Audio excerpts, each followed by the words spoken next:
we're not far from being. If they take our guns away and make it so we're unable to defend ourselves against an overthrow of the people, where it's like Nazi Germany, where they start loading us onto buses and trains and taking us and just putting us out of their misery.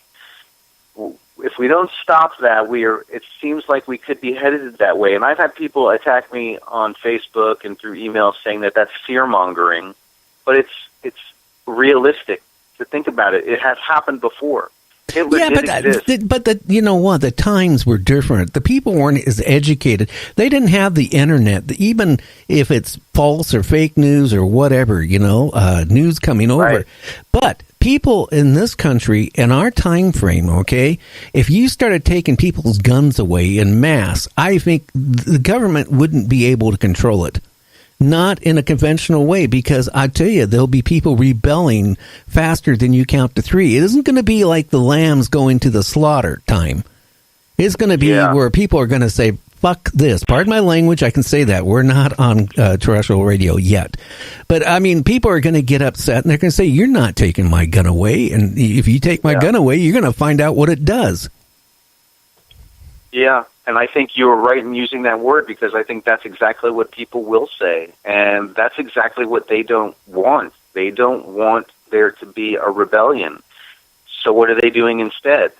They're killing us systematically through all types of different operations. I'm sure the chemtrails have a series of many different things that they're doing with them. Nanoparticles, viruses, diseases. Making people sick and die, older people like me.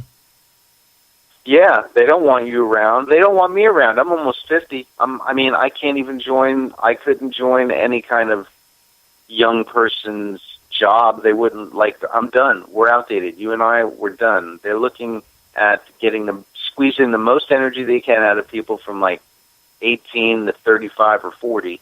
And then they start, making sure that by the time you're 50, 60, you're getting fat because everything has high fructose corn syrup in it and soybean oil, and now they're genetically modifying all the foods, and everything causes diabetes. So they're just, by the time you're 40, you can probably spend your life eating crappy, eating their junk until you're 40, and then your body's just your adrenal glands give out, your liver starts giving out, from everything. So you basically, by the time you hit Social Security, they're hoping they don't have to pay you your Social Security. They want you to die from diabetes or heart disease. Oh, yeah, and they're pushing people now. Now they're pushing people you don't want to retire at 65.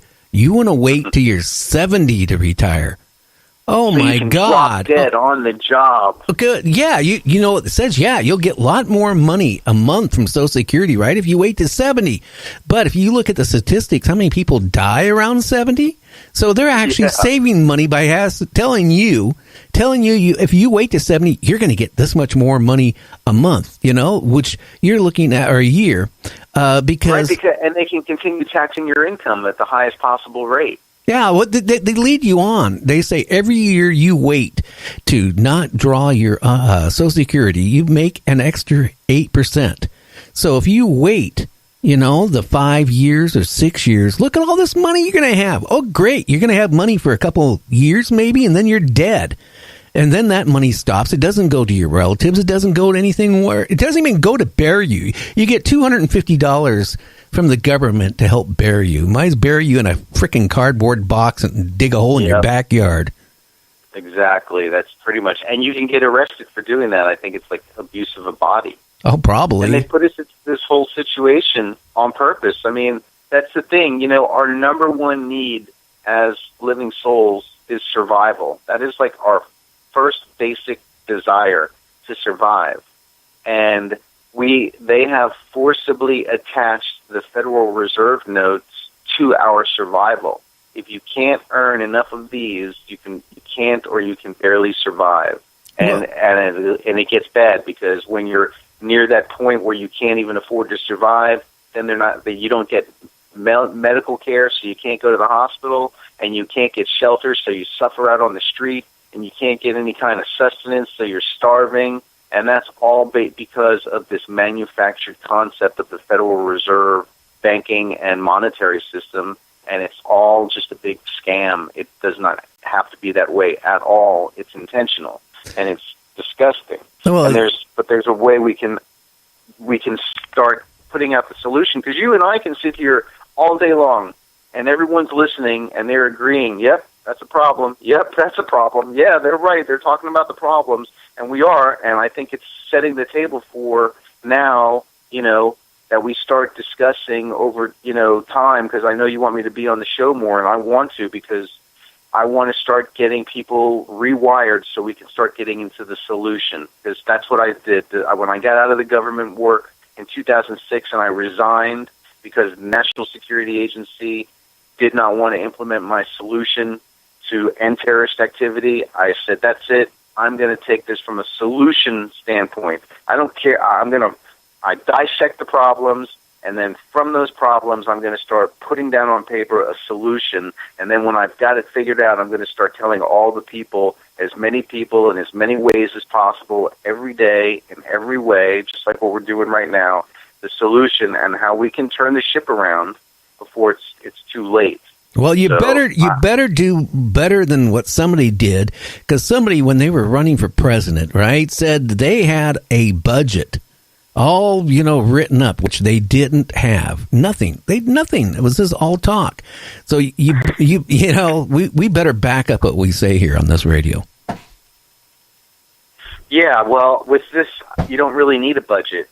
And honestly, this part of the solution with the promissory note, actually, it keeps everything intact the way it is.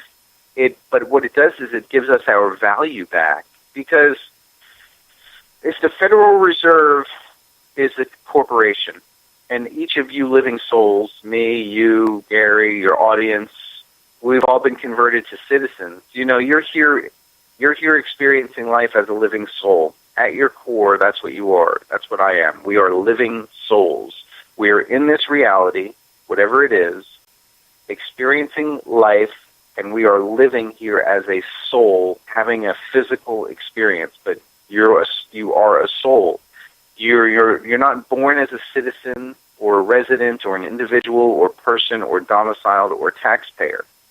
But what the government or the corporations that are posing as governments have done is they have converted all of the living souls into citizens, persons, individuals, residents, domiciled, and taxpayers. Those 6 terms, and I've said this before, that make you a corporation. So you, the corporation, just like the Federal Reserve is a corporation, you can write your own currency for value. That's what they do. The Federal Reserve prints up pieces of paper that has value on it, $1, $5, $10, $20, $50, $100. So you have the right to write up your promissory note with your value on it, because Federal Reserve notes are promissory notes. The Federal Reserve is a corporation, and they print off what's called promissory notes. And if you look at the Bills of Exchange Act and the Negotiable Instruments Act, and you study the statutes and codes on the monetary system, you'll see that what we use is not money. You and I talk about it like money because that's the slang English that we're using, but in legal English, these Federal Reserve notes are not money. Gold and silver, that's legal money. We got these Federal Reserve notes. These are promissory notes. They fall under negotiate. Everything else that's not money is a negotiable instrument. You got bank checks, money orders, wire transfers, and you got promissory notes. And so you, me, everybody, we can write up our own promissory notes for the value that we want to tender it to the bank, where they put that in there with a bond, because you're writing up your own bond. It's a note, but it's on top of the bond pile. And then they click into their laptop, into the computer, and they put in the amount, the face value of your promissory note. That goes into your bank account. Then you can withdraw Federal Reserve notes from your bank, because now you've tendered a $100,000 promissory note, and you can go spend your Federal Reserve notes for whatever you need. And so it keeps the Federal Reserve note system intact, but it also gives us our value, and it can work together so that we keep everything flowing. Well, I'll put it this way. If I did what the Federal Reserve did, or you did what the Federal Reserve does, you'd be sitting, you get an 8 by 10 foot room or a 5 by 7 foot room, and 20 to enjoy it. But I've been doing it. and nobody has done this. Nobody has come and knocked on my door. I have, and this is fact. This is truth. I'm telling you right now because I have the proof on my computer and in my folders that I have as physical evidence.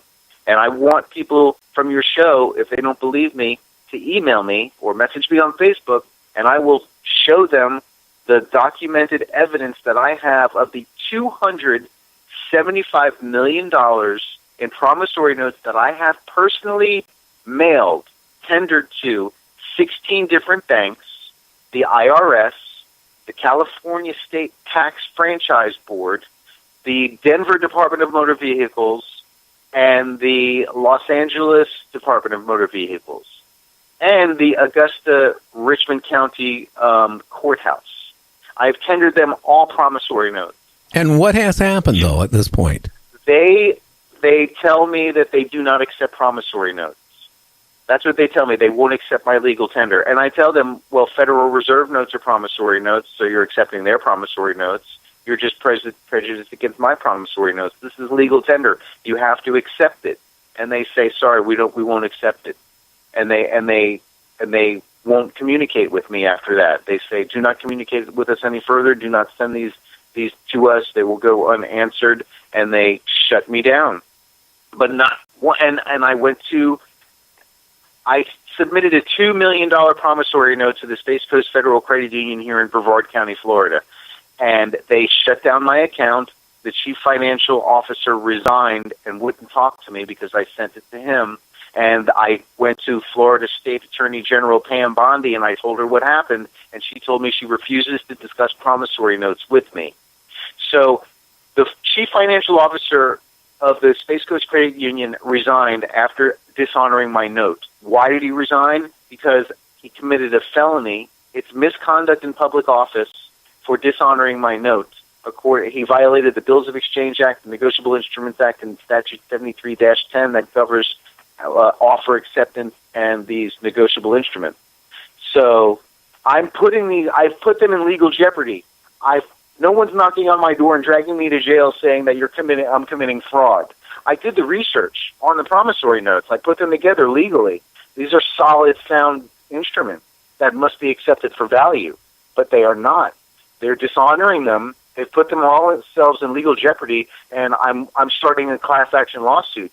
From my last couple of interviews now with you and other shows, people are emailing me now and Facebooking me and asking me for the template because they're going to start submitting promissory notes. They're going to build a class action lawsuit. If we have enough people who've put these banks into dishonor and a position of dishonor, and then we can go to the Supreme Court with a class action lawsuit, and then we can get our promissory notes accepted for value.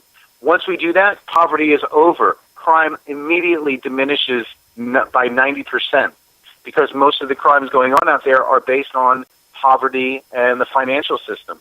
And so this is the solution. This is just part of the solution for freeing us up as living souls. And then the other part is removing ourselves from the jurisdiction of the state by becoming non-citizens, non-persons, non-individuals, non-domiciled, non-residents, and non-taxpayers. Yeah. I'm just wondering how that will go over because, there's been people have tried it all across the country and, it just didn't work out for them. I mean, the courts wouldn't recognize it. And I don't know. I do think we have that right. But, thinking and knowing we have that right doesn't mean we have the right. The same way you talk about promissory notes. Well, hey, you go to your bank, right, and you put money in your bank account. You don't own that money. That's not yours. They don't even have to. They don't even have to give it back to you. They can make up any reason in the world not to give it back to you. And then all you're getting is a receipt as a promissory note, kind of. Yeah, and they'll hold on to that money and not even make it all available right away. Like if I deposit a check for $100, they'll say, okay, well, only $50 is available. So until next week, we'll hold on to the other 50. It's like they're not even that's a crime. They have to accept that. That's a crime for them not to accept it and only give you partial credit for it because you're tendering a legal tender promissory note to them in the form of a check, and they're supposed to accept it for value right then. But to only accept some of it and then not, and then they just tell you, well, that's how we do things. Well, I will say this. Back about, 25 years ago,